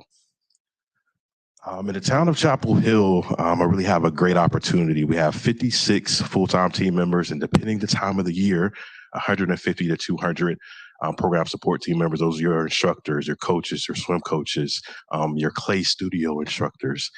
So really on a daily basis, we're really fortunate to have those team members that bring forth and help us do our efforts there. We have 4 divisions that make it happen, and often when we have a chance to share, sometimes in Parks and Recreation, you don't realize it's more than just the recreation division. It's more than just aquatics or the sports. So my park maintenance team, they oversee the right-of-way areas, and they often like to say in Chapel Hill, if it grows, we take care of it. So not just at Park and Rec facilities, at our town hall facility, our right-of-way areas, our downtown area, we have a great opportunity. And we also oversee our cemeteries in Chapel Hill as well from our park maintenance division. So I always got to give them a shout out because they are our unsung heroes and do a phenomenal job on a daily basis. Looking at a couple of things when you think about our trail system, we recently on our town council has an initiative Everywhere to Everywhere. And we also have a new office that our department works closely with. We call it OMG, Office of Mobility and Greenways. And it's really an exciting opportunity for us as we look from the standpoint of our park and rec lane of being able to maintain those trails and greenways, but also working with the planning efforts that are going on as it relates to the everywhere and the connectivity that goes on with our greenway system. And then another thing, I think is super cool for us, and it's been exciting. I've been with the town about 2.5 years. My predecessor was like, man, you can have a lot of fun because we recently have a lot of projects funded. So we'll have a skate park next year through ARPA funding that will be able to replace our over close to 30-year-old skate park. So we're excited about that. Wade was talking a little bit about playground. So we have our inclusive playground at Chapel Hill Community Center. That's going to be, we've now become an inclusive playground. Our aging infrastructure there, we have an opportunity through a community engagement and connecting with our community. And they're excited to be able to have that as a location for all abilities. And not only the inclusive playground that will be coming in 2025, we've already started the work recently to add inclusive elements to all of our playgrounds within our system. So an exciting time as it relates to that as well. When it comes to some of the photos that you'll see in the display, I often like to share some interesting facts about Chapel Hill. So one element is the longest running indoor climbing competition takes place in Chapel Hill. Chapel Hill Community Center, we've been able to maintain that for over about this past year was like 35 years. So the longest running indoor climbing competition takes place in Chapel Hill. Another element in working closely with the town of Chapel Hill and our other departments, the opportunities that we provide for youth. Summer youth employment this past summer, Anna, as you see in those photos, in the photo right there, she was selected the best employee in the summer, and she worked with us in Parks and Recreation. So I'd like to be able to share that. So we're super proud of her and the opportunities that we have when it comes to connecting people to recreation and potentially them going down the path and the career path for recreation as well. As we get ready to go into some of the discussions, one thing I will share that we continue to be excited about when it comes to the opportunity to provide accessibility to our facilities, to our programs, and we continue to look at that. And one of the things that we're really championing through the town of Chapel Hill and also through our department is plain language initiatives. We really are looking at a lot of our signage in our parks, also looking at our protocols and guidelines, how that information is shared to make sure that you don't have to have, a certain level or it makes it confusing to be able to enroll in our programs or when you're out at a facility, being able to have access to that. So a lot of exciting stuff going on in Chapel Hill, and I look forward to some of the discussions that we'll have a little bit later. Definitely some fun photos. And one of the elements that I think, once again, is a reminder when it comes to some of those natural disasters and stuff that occur, our Arbors team as well is a part of our park maintenance team. So like I said, I always like to give them a shout out in the efforts that they do. So I'm looking forward to the discussion, and thank you for the opportunity this evening. All right.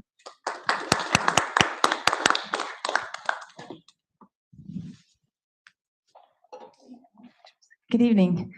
I'm gonna stand on this side. I'm Angela Reinke. I'm the Town of Apex's Park Planning Manager.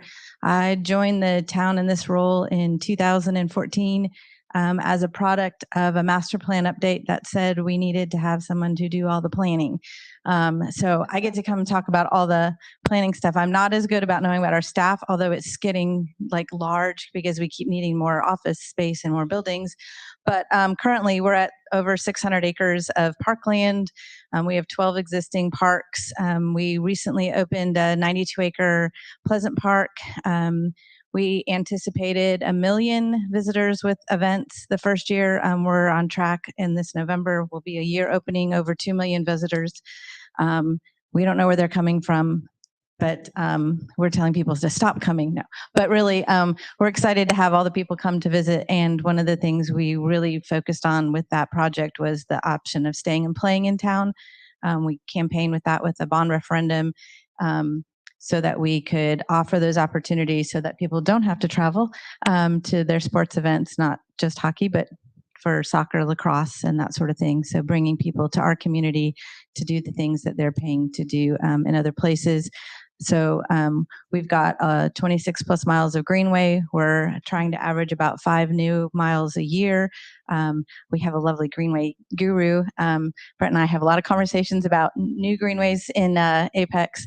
We have started to purchase land for future projects. So we have over 50 plus acres that we've land banked for projects in the future.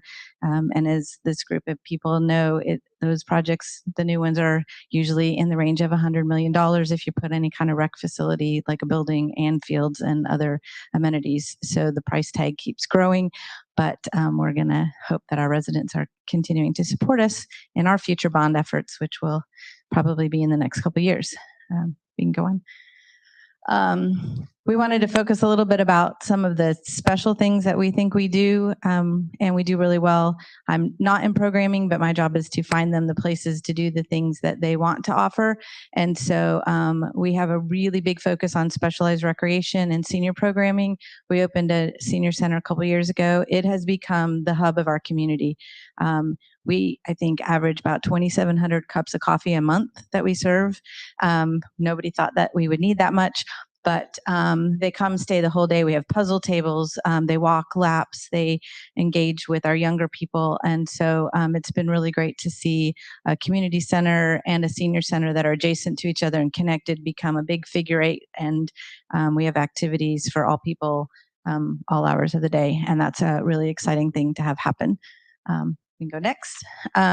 We also have a lot of athletic programs that we offer, but because the region is growing so much, we have a lot of partnerships that we participate, bringing people to our sites, using our fields for schools, sharing maintenance for school properties so that we can use them for our programs, doing a lot of rental space. And we've transitioned a lot of our fields into turf, and we find that we can operate those literally every light hour of the day, and we light them until 10 o'clock at night, open our parks at 6 a.m. And so they have people on those fields almost that entire time. And then we just have some other groups, some new sports that we're starting to see, things like cricket, pickleball. We had 3 in a plan. We added 3 more before we opened, and they're full. And we could probably fill another 6 courts.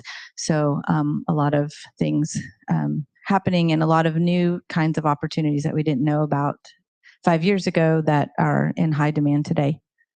And then last is our department is Parks, Recreation, Cultural Resources, Greenways, and Open Space. And so we have a lot of partnerships. It was interesting to hear with, you said 160 events a year. We host 44 special events a year. So these are not like our tournaments and sports. These are special events involving other organizations that want to host some kind of cultural event or art event or parades, festivals of all kinds. And so we have a lot of great partnerships that we work with, a lot of other agencies. But that's almost one a week, and some weeks we have 3 or 4. And so it's an interesting time to have that much activity in our downtown, in our facilities. Our town hall campus has become for an event every weekend. And so balancing the needs of all those other organizations that are in our community, are in adjacent communities, and bringing people to our town has been quite a challenge.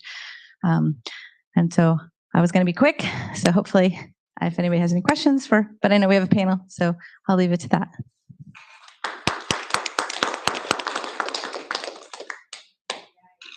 Interest of time, I have several questions here, but I want to pulse check and see if there's questions from the board instead, maybe, so that we can get to the other items. Do what? Answer the questions first, and then. Okay, I just want, for time's sake, Go y'all are ahead. good. Okay. So could you guys, and some of y'all touched on this, what innovative things is your department currently working on, or completed recently, or hope to any public-private partnerships? And I know they mentioned one with Apex, but yeah, if you want to talk more about that. I'll start with that one. While they're leaving, we'll say we're really excited when we had the opportunity to partner with the Hurricanes to do this street hockey rink. I had 2 children, a daughter and a son, who both played hockey through high school, and actually the girl through college. And so I was really excited about the opportunity. especially because it wasn't building an ice rink, it was building a rink that could be played on with just shoes and an interest. And so we were really happy to be able to offer that and work with showing them how they could create a model that could be replicated in other towns throughout the region. And at the same time, knowing that they were working with the Boys and Girls Club, that they were bringing Wake County School kids potentially to our site, that they have the sled hockey program, meant that we were reaching, which is a goal of ours, more population, and especially people who wouldn't have the opportunity. And then the sort of neat tie to that is it also functions as a basketball court and a futsal court. So we now can program even more open play space and introduce other activities that we didn't have. And then we're also building a bike park, which will have a mountain bike training course. We don't have a lot of topography change, but we can do features in a track type format with a pump track in the middle that will be right in downtown and open 24 hours a day. So that's been our skate plaza is on one end, and it's been very successful for people with different types of interest. So the bike park will be an add to that. And I'll come from a perspective of program development and partnerships. I think we really looked over the last year and a half of really reestablishing some relationships and creating new relationships, even internal to the town. So when we think about our programming efforts, making sure we're connecting with our affordable housing and community connections team, so we're being able to have some outreach and be able to connect programming there for the school district. You know, they have a phenomenal program called Blue Ribbon. So recently we really re-engaged that engagement where you have Black and brown kids have an opportunity to come check out our outdoor ventures and do different programmings. We have a new teen center. So a couple of weeks ago, we went to the art center in Carborough just to kind of re-engage and have some conversations and see where there might be an opportunity for collaboration. So I think really recentering that conversation, especially in the geographical area, to be able to determine where there's some opportunity for collaboration and really can go a long way. And as we kind of reevaluate some of our program delivery methods. Just briefly, the one that comes to mind as far as what we're exploring right now is also thanks to Central Pines and working with Durham, the city of Durham, county of Durham, and also Person County, exploring this opportunity to create a rail trail from almost downtown Durham area all the way to Person County. And so having those multiple agencies and entities work together, and also a nonprofit, also working with the railroad, who's always easy to work with. We're excited about that and what that can do for the region. And the other piece that I've had experience with that we're going to explore, it could be related to this project, could also be related to the downtown trail that we're constructing in Durham right now too, is maybe there to operate those, then maybe there's different models. Maybe it's not just the city operating these trails or these parks, but maybe it's a public-private partnership where there's a nonprofit organization that can take care and manage the day-to-day operations, so that this new park, this new trail maybe isn't a further burden to the taxpayer, but it's something that they can generate revenue, but also accessible to the community at large. And the city can help out with maybe like the larger CIP improvements. So those kinds of things are what we're looking at. Thank you. I have a question for you all. In our area, it seems like there's an insatiable interest in parks. I mean, we can't build enough of everything. You were talking about that, I guess, about not enough squares. I can't remember which one you said, not enough squares. All the shapes. Yeah, all the shapes. So are you finding that there are certain things that are particularly strong interest? I mean, no, pickleball course is one of them. But are there certain things that are super popular, and are there park amenities that are gaining an interest? You don't have people engaging with those amenities anymore. You think, why do we have this? We need to kind of this.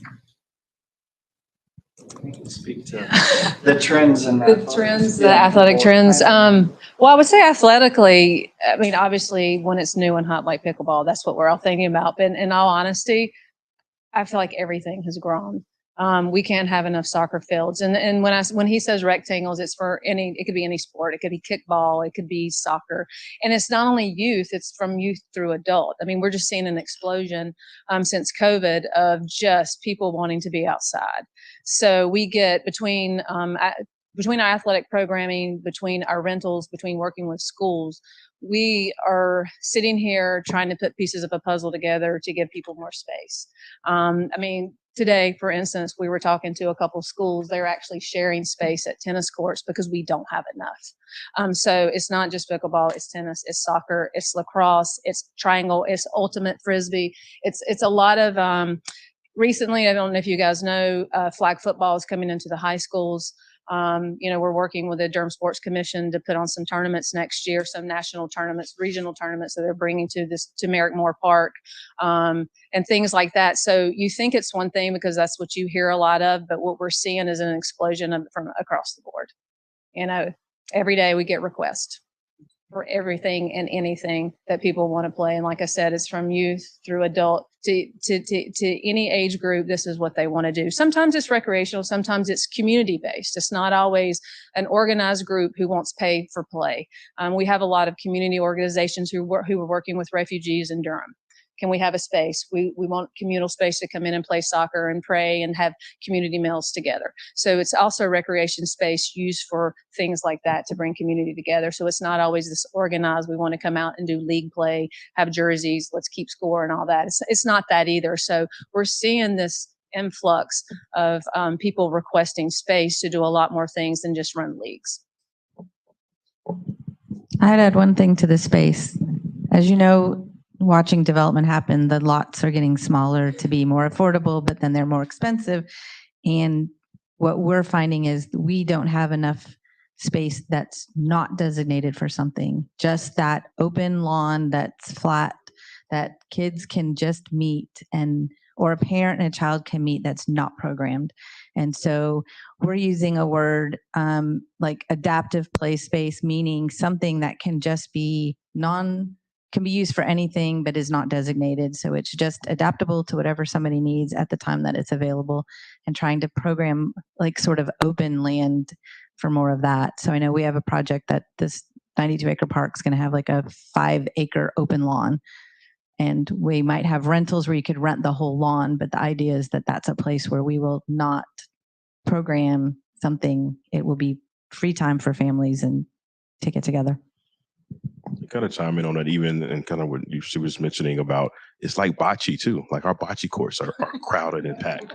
And then even in efforts when we've done some dual lining when it comes to pickleball and tennis courts and on our inline rink, our programs are filling up with that. So, and even aquatics, got to give a shout out to aquatics. We skate parks as well. So it's everywhere. So it's, as a park and rec professional, it's great that is there, and I think it gives us a great opportunity to continue to engage with it. Yeah. We all touched on a couple of challenges around space, and you're not allowed to say funding. So what are some other challenges you guys are?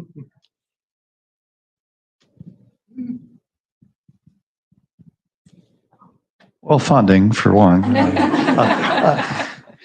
I think unintended consequences. So there is a demand for space, whether it's for athletics or active recreation or passive space. And then it's an aging infrastructure going on in your parks. And you're like, okay, we can do this. And then there's the concern of green gentrification and the concern for displacement. So you're caught with, trying to provide affordable housing for the community. And there is a demand and there's a need for improvements of your infrastructure to improve the place. Maybe a particular park is riddled with just illicit, nefarious behavior, as we say. And by we, I mean me. I'm not the only one that says that. But that happens, and you want to come in there and you listen to the community, and they want it to be activated in the right way so that kind of behavior doesn't happen at the park anymore. And you want to be able to do that, and you want to provide all the great things. And then you do that. And then as time goes by, our property value is going up. And is there not affordable housing nearby? And are the benefits of this park going back to the neighborhood somehow? So it's being mindful of those things. And we're going through a comprehensive park system plan right now. And it's a great time to be aware of this and have it on the forefront of as we're designing these spaces. And if, for this bond, if this passes, how are we going to design it in a way that doesn't have those unintended consequences and doesn't create displacement for our residents?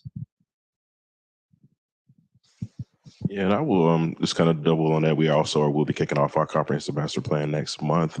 And it's really going to give us a great opportunity in looking at our previous one. I think it's also the balance. Once again, when you think about park and recreation agencies, and some agencies have, it's not just parks, it's not just recreation, it's the overall, looking at that. So really being able to evaluate that and looking at it from hopefully coming out of that plan is looking at the opportunity. Is it a grow in place model? Because there's times really where you don't have the land mass or areas to be able to add new things. And also looking at, is it the aging infrastructure that you're going to be able to address while also balancing being able to maybe usher in some newer shiny things as well.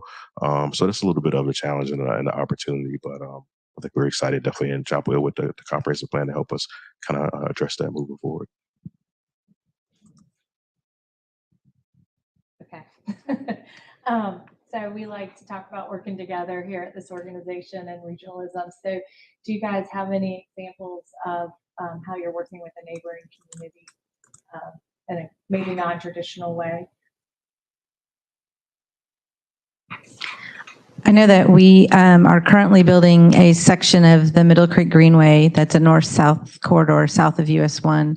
It directly connects to the town of Holly Springs, and we have Wake County support, but we also got that whole trail network to be a part of the Great Trail State Plan, and it sort of could function as an alternate to commuter for vehicles and people to get to work, because it would ultimately connect into Cary and the Regency Park area.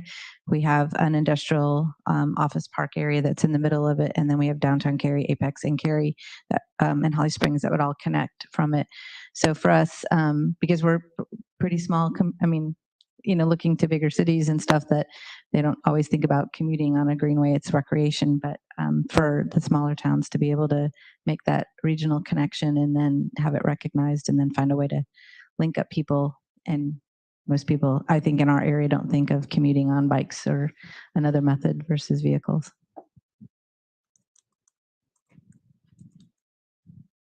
Yeah, just other than the example I provided earlier for the Roxbury Rail Trail, it's that kind of concept. And I'll take the question as a challenge for Otuya and I to talk about regional planning in the future and that trail connection from Chapel Hill to Durham. And I know up next for us as our growth in Durham is going south and southeast.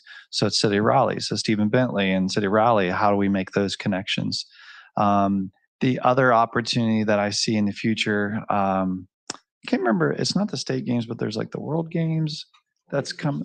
Yeah, World University Games. So that's going to be an opportunity for several of us to work together, because we're all going to have facilities and assets that are going to be used. And that will continue. And that's a need that we need to be more mindful of when there's opportunities for sports tourism and regional tournaments, whether it's soccer or flag football, like Leanne was saying, of sure, Chapel Hill may not have the one complex that has all those facilities, and Durham doesn't either. But, we're X miles apart, and if you combine them together, we could.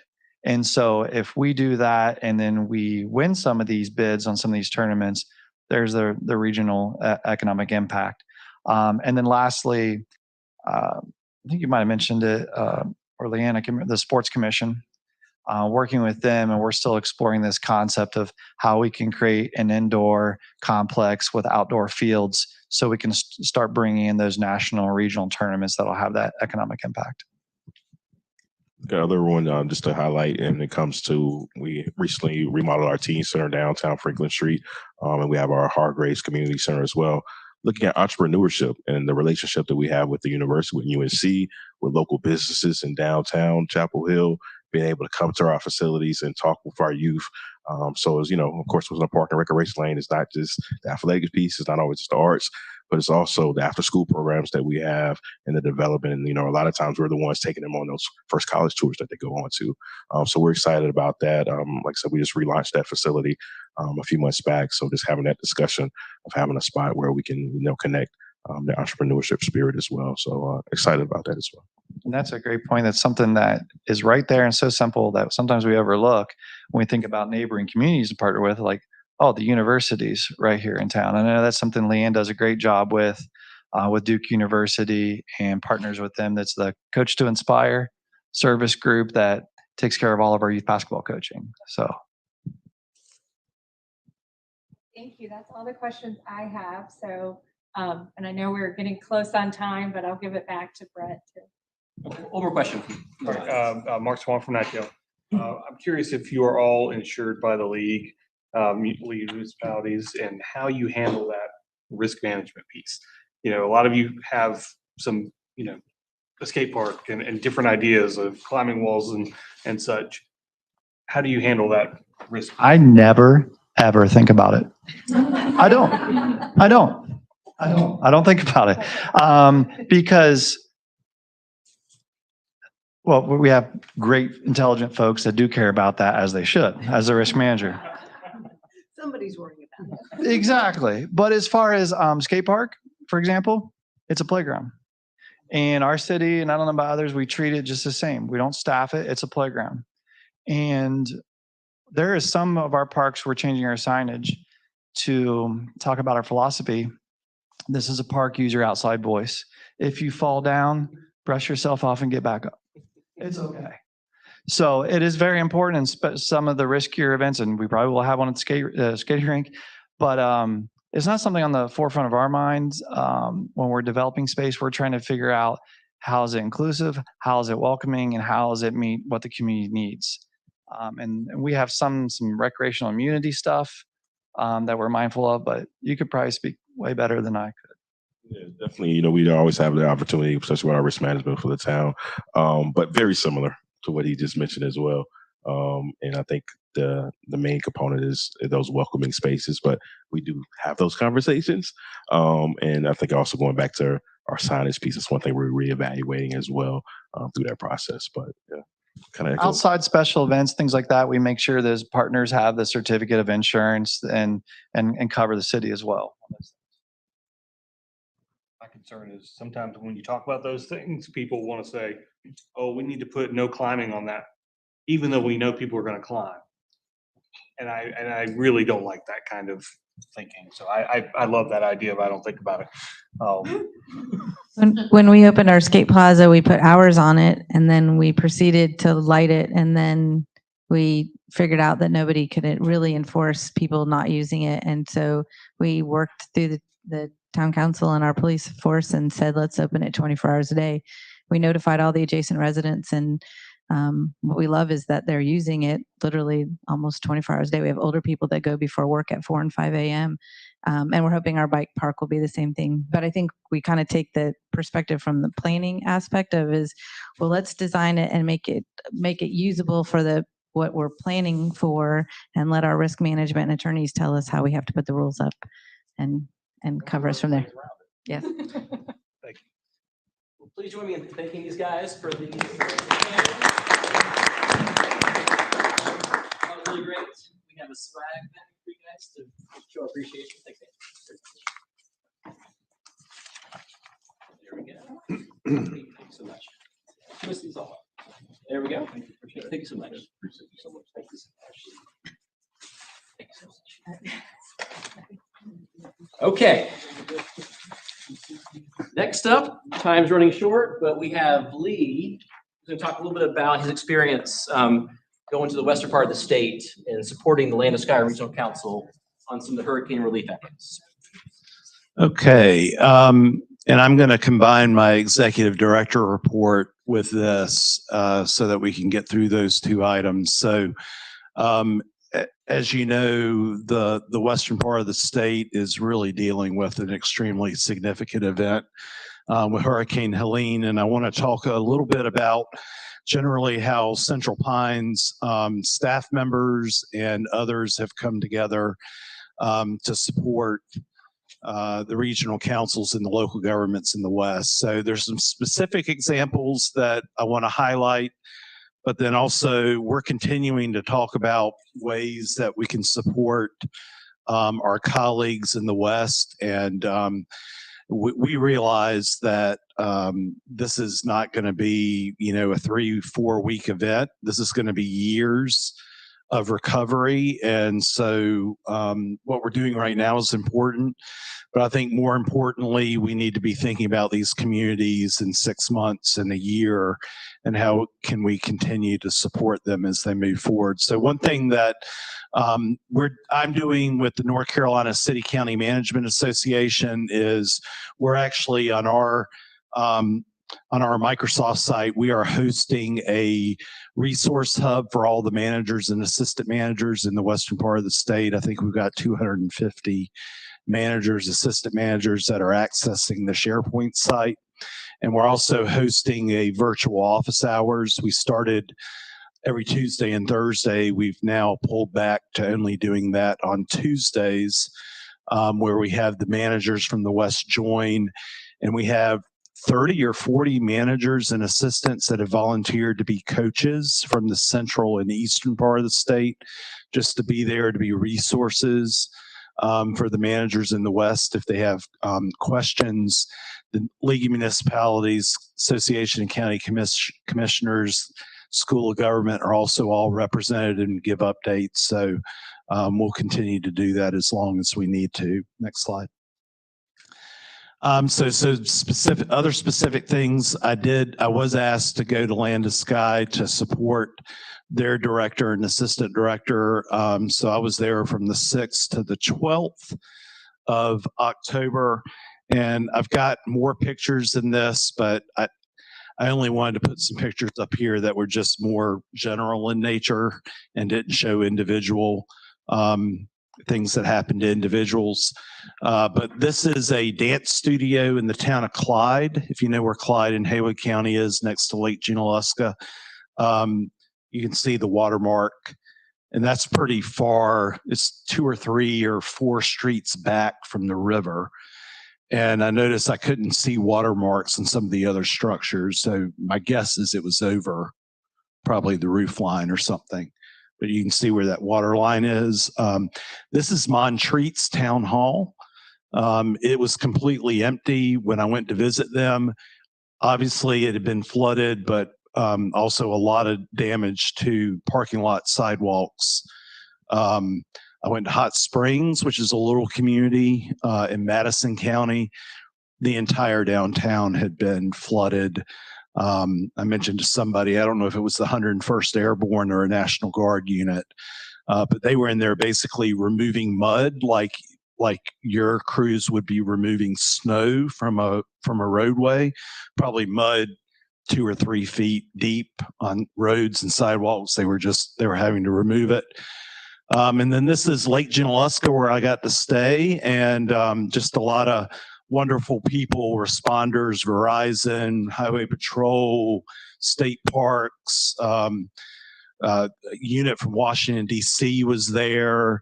I saw New York Fire Department in Asheville. I mean, there were people everywhere, and people from a lot of your communities. I mean, and I'll miss somebody, but I saw Raleigh inspectors. I saw Hillsborough Public Works. I saw Cary Police Department. I saw a number of other folks. There were a lot of representation from our region as well. So next slide. Some additional things that we're doing right now, Langston Alexander, who is our regional resilience coordinator, is in Polk County right now doing substantial damage assessments to residences as part of the National Flood Insurance Program. He's a certified floodplain manager, so he is there for this week. Hope Talley, our CFO, assisted Land to Sky. They didn't know if they were going to be able to pay their employees. They lost their finance system. So Hope used her unfortunate experience when she was in Chatham County when they had the cyber attack and lost their finance system, and gave them a plan on how to get their employees paid without the finance system. Luckily, Land to Sky got their system back.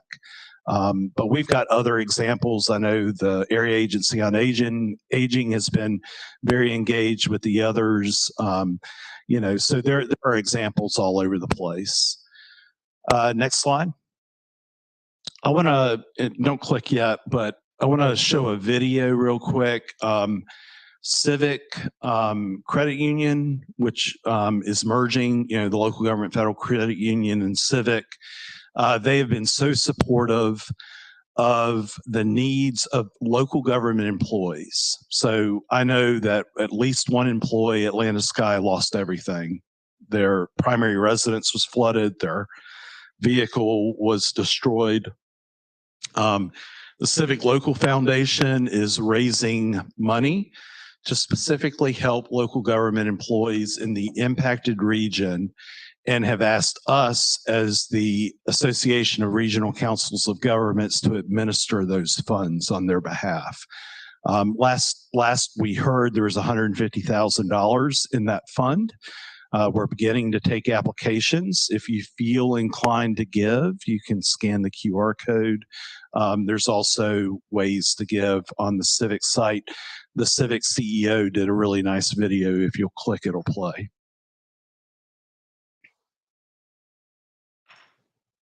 It should. Not playing the audio. Stop playing the audio? All right. Well, Dwayne says that I love the word he used, our local government heroes are doing wonderful work in the West. They all need our support. Many have lost everything. And this is a way to give through a trusted resource, the Local Government Foundation. For transparency's sake, I am on the Civic Local Government Foundation board. But actually the board decided they give $75,000 in grants every quarter. I didn't ask them to do this. The board, the staff, or whomever, they decided all $75,000 for the fourth quarter is going to the fund. So that's where we're getting the $150,000 for now. All right. I think is that the last slide of my stuff? I think you can go forward. All right. A lot to do. So real quickly, my director's report, and I know we've got to do consent agenda. Just a couple of updates. Thank you for approving Pine Bluff as the 48th member of Central Pines Regional Council. That's really exciting. 3 local governments to go to be to 100%. Thank you, Mr. Chair, for making this a priority for your year. 10 years ago, we were at 37 members. Now we're at 48. That's wonderful. Your next meeting, I wanted to highlight, is not till December. And it's going to be a celebration. It's not going to be a formal meeting. It's going to be informal. It's going to be like a holiday celebration, end of year celebration. The reception, the hors d'oeuvres will be ready at 5 o'clock. Come when you can. We will have formal remarks beginning at 6. And what we're going to do at that is recognize the great work that our staff and others have done in the organization. And we're going to also celebrate those board members that we know are rolling off the board. So we're going to do our length of service celebration for our employees. We're going to celebrate board members who we know are rolling off the board. We are going to highlight the organizational awards that Central Pines received in the last year. We're also going to honor those employees who have done great things during the year, either an individual accomplishment or every month at staff meeting, we recognize employees that have really exhibited our core values. And we're going to roll through those during the evening as well to recognize those employees. So we'd love to have you here. I think Beth sent an invite out a couple days ago. No formal meeting. You won't be sitting around like this. It'll just be a time to come together and really network and celebrate. I also wanted to for you to get on your calendar February 21st. My birthday. All right, it's her birthday.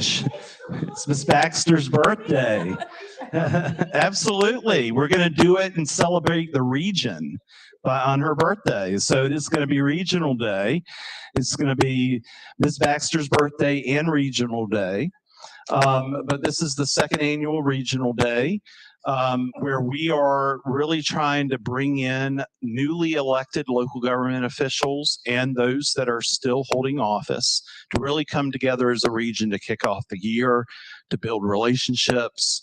This will be sort of an exhibit hall with all sorts of entities and agencies that folks need to connect with.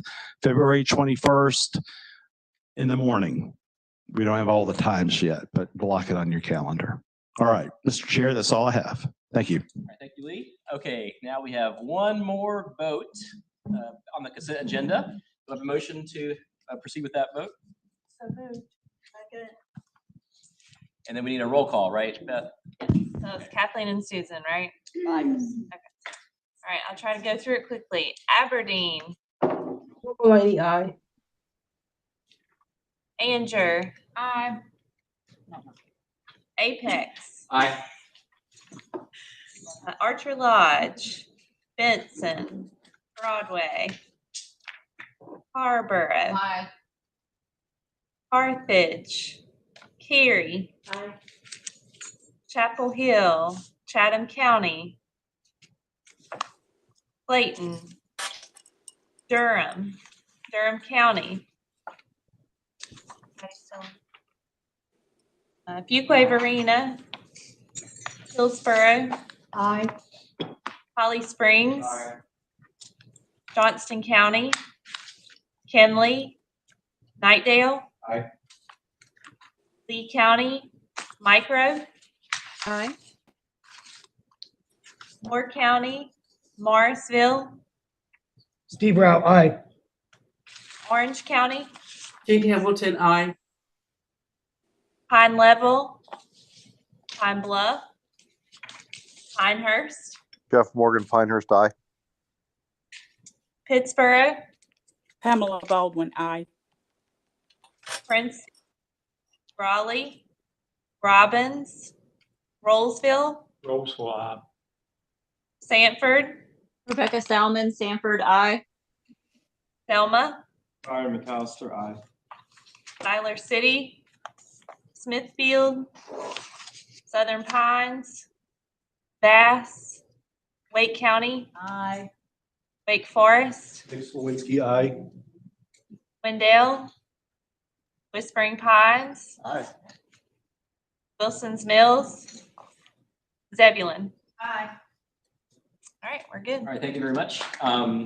Next, we have the chair's report. I don't really have anything except to say that myself and past Chair Lauder are both from the western part of the state. I think we speak on behalf of all the board. So thank you, Lee, for going to Asheville and supporting residents down there. I think, I'm not sure about you guys, but I definitely am seeing things that are happening there and knowing that this could happen in our region and trying to learn from what happened there and trying to prepare as much as we can for that kind of event. I think will be important for all of us going forward because hurricanes come through our area as much as they do the mountains. So anyway, it's really appreciated. I think your knowledge you gained hopefully will be valuable to this organization. All right, I know we're running late, but we skipped this last time. I'd like to do it this time. At least a few people. I would love to hear what is one new item in this year's budget that you are most excited about. Maybe I'll take volunteers. Make it a little faster. Yeah, this person. We've got money that is, our wish list is for Ridge Walk, which will take, where Riverwalk is east-west, but to do connectivity from downtown to our southern neighborhoods. So we've got, feasibility, but we have an option that we've identified some ways that will reduce costs, and we've got monies that are continuing to go there, and I'm just really excited about this. Nice. And we did open our skate park, and we're getting people from across the country, and it's just a small skate spot. I've been blown away by the community from literally across the country. So they're so popular. Yeah. Anybody else? Yeah, Mr. Rao. Well, I want to wish everyone a happy new year because I'm leaving at the end of November and I won't be back till the new year to go get my daughter from Nairobi. She's a journalist now in Africa. So I probably won't see you after November until 2025. So Merry Christmas and Happy Hanukkah and Happy New Year. Yeah, maybe I won't come back. That's what she says. But the main thing in our budget that's really exciting is we're allocating money for generative AI for help us in the searchability of documents and different areas to help with engaging with residents in our town. So it's going to be exciting to see kind of how that happens. I think the biggest thing I'm excited about is in the next 3-year budget. So it's a 3-year multi-year budget. We have money to develop our complex, a municipal complex, which will have a new town hall, a new police station, and a new fire station, all different buildings. And also the concept has land available for Wake County Public Library that will be also part of that complex. So all that's in the next 3-year budget. So we already started designs. I think Wake County starting designs. The biggest thing we need. You want to? Yeah. That's right. So yeah, the vote November 5th.